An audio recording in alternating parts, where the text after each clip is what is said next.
So strategic message development ensures that the message is able to tug at the hearts of the targeted persons.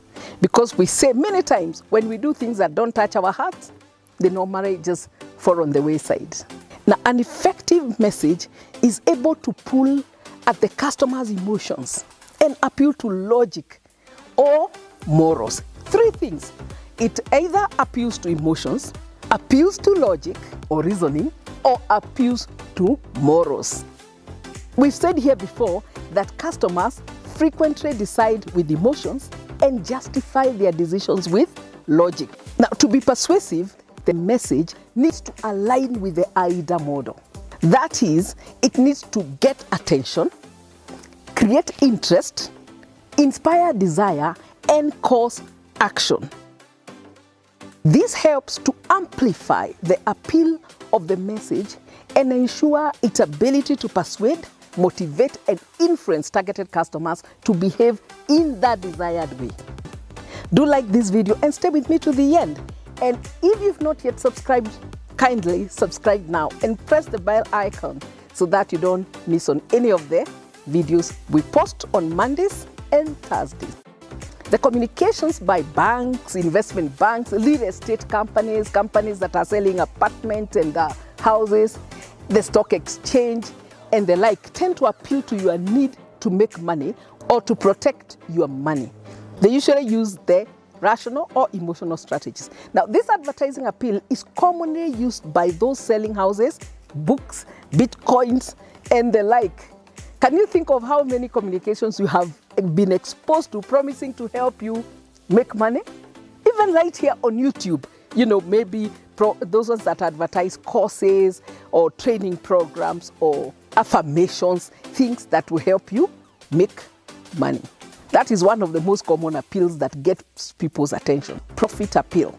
This is an appeal to promise that you help somebody make money, save money, or to avoid losing money. The status appeal is used commonly to sell exclusive or prestige products and services. People who desire a prestigious image will respond very warmly to such appeals and will proceed to buy goods that are called luxury and services that are, that elevate their position in society. Big luxury brands use this appeal of luxury, like handbags like Louis Vuitton, Prada, Christian Dior, and the like.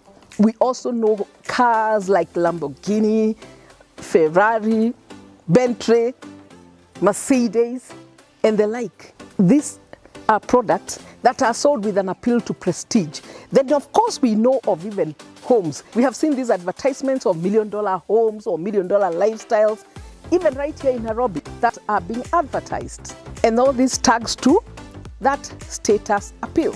Now, such luxury appeals usually apply to the basis of emotion or logic, or even moral standing in some cases. You have seen the hierarchy of luxury in churches and religious organizations. This status appeal has become even more common now that we are living in an age of conspicuous consumption, where it has become more acceptable to show off your luxury items and lavish living. The expression of living visibly with your luxuries for all to see. Now, such appeals usually apply the basis of emotional logic or even moral standing in some cases. Thank you for staying with me. Do like this video and share it with others who you think might benefit from it. If you've not subscribed yet, do it right now and press the subscriber notification bell. Thank you so much and best wishes. We all need to elevate our mindsets at this time.